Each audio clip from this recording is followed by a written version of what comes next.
Yes, another day, another vlog tayo guys. Nandito tayo ngayon sa Barangay 272, Zone 25, dito sa may Binondo, Minyom del Pan. So, follow-up update tayo guys, dito sa may Binondo, Minyom. At syempre, papalo up natin yung Barangay Hall kung ano na bang kalagayan. So, ito na, para sa mga gustong i-update yung Barangay Hall, ay ito na guys, yung tsura ngayon. Ground zero na. So ground zero na guys, wash out na. Ito wala na. So may mga debris na lang na naiwan. I'm sure na ito ay hakutin na rin, no, anytime. At ayan, itong katapat mismo ng Binondo Minyom ay kitang-kita na. Ito na ngayon yung hitsura, yung kalalagayan ngayon dito sa Barangay 272. Ayan na guys, yung mga gustong makita at i-update itong Barangay Hall ay ito na po. Ayan na, ground zero na. Ground zero na. Inuulit ko, ground zero na yung dalawang Barangay Hall. Ito na. Ayan na guys, ayan na. So lumitaw na rin yung bahay dito, na yun nga, ang sabi ni engineer ay sisilipin niya kung kasama ba ito sa mga aalisin, kasi meron po kasing itatayo dito na pangalawang building. Ayun po yung Binondo Minyom 2. Kasi itong building na ito po yung Binondo Minyom 1. So siyempre, ano yan lagi kakambal yan lagi. Meron yan dalawang building. Kaya Binondo Minyom 1, Binondo Minyom 2. So yun po yung plano dyan, So antabayanan din po natin yan. For the meantime ngayon, binalikan natin ito. At siyempre, sabi ko nga sa inyo from the start to end ay papasyalan natin yung demolition, kung ito ba ay naiwanan ng matiwasay o talaga na bang wash out na. So ito ay matatawag natin na ground zero na. So may mga kalat-kalat pa. Ayan, siyempre konting na lang to, no? Ilang truck lang to. Ilang truck lang ng kailangan para mahakot itong mga debris na to. So ibig sabihin, wala nang jackhammerin, wala nang i-jackhammer or i-hydraulic breaker. So no need na kailangan yung ganon. Ang kailangan lang dito siguro ay payloader. Kahit yung maliit na payloader yan, skid steer loader lang po pwede na ito. At saka isang maliit na dump truck ay kayang-kaya ng hakutin itong mga debris na to. So ayan guys, good news tayo, good news.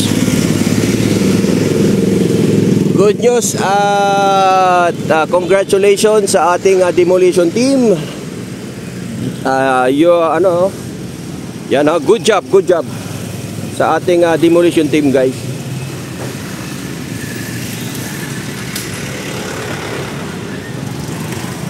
At syempre, nai-update naman na natin yung isang Barangay Hall. Ayun.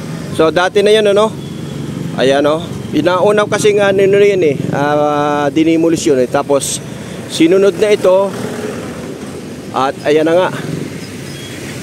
Yan. Ito na yung katotohanan. Ayan, talagang malinis na malinis. At nakita nyo naman, di ba? Kitang-kita yung beauty ng Binondo Minyom. Ayan, kitang-kita na pati doon mismo sa loob. Ay, silip na, guys. At dati kasi makikita natin yung Barangay Hall hanggang dito sa may DPWH na yan. At hanggang doon sa kulay puti na yon.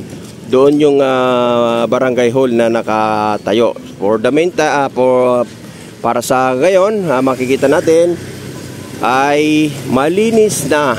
Not totally malinis, wash out na. Wash out na. Ground zero na. Wala nang building. So ibig sabihin lang, hahakutin na lang ito dahil parang nilalagyan na yata ng basura ng mga residente rito kasi nakikita tayong basura na, no? Basura na ito eh. Hindi na ito debris eh. Basura na oh.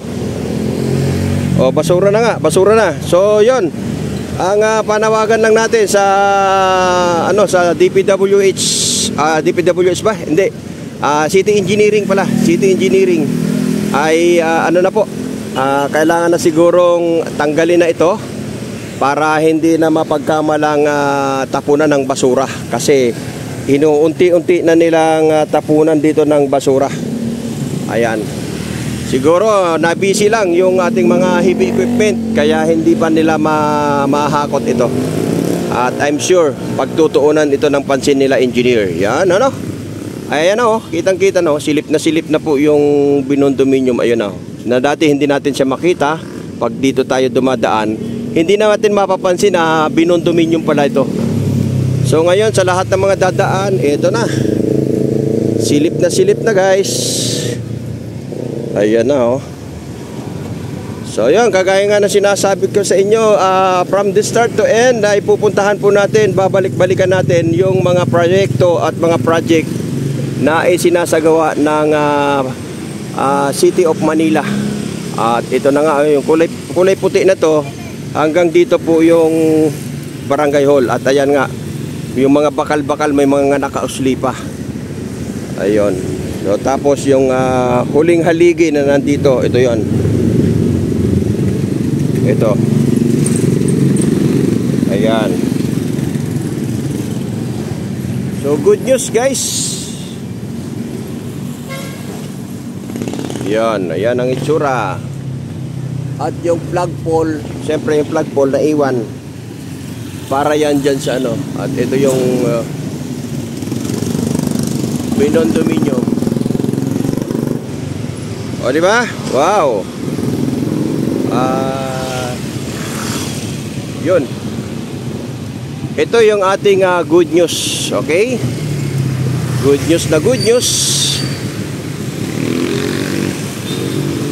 Yun. At sana ang pinaka good news na good news is mahakot na ito, no? Makita natin yung bangketa talaga na totally talagang yung ang ating gustong makita, yung bangketa na ito ay magamit na, ano, kasi yun ang isa sa mga complaint eh. So dapat talagang totally wash out ito, malinis na talaga itong bangketa na to. So I'm sure yan ito ay pagtutuunan ng pansin ng City Engineering ng Manila. Ayan guys. So maraming salamat. At ayan nga, napakita ko sa inyo yung update ngayon dito sa Barangay 272 Zone 25 na kung saan ay ground zero na ang naturang barangay. So maraming salamat po sa pagsama sa ating update. Samahan nyo ko palagi guys, lahat ng mga proyekto, lahat ng project, lahat ng ginagawa ng pamahalaan ng Manila ay ating susundan. Yapag is vlog po, hindi sikat pero magbablog ng tapat.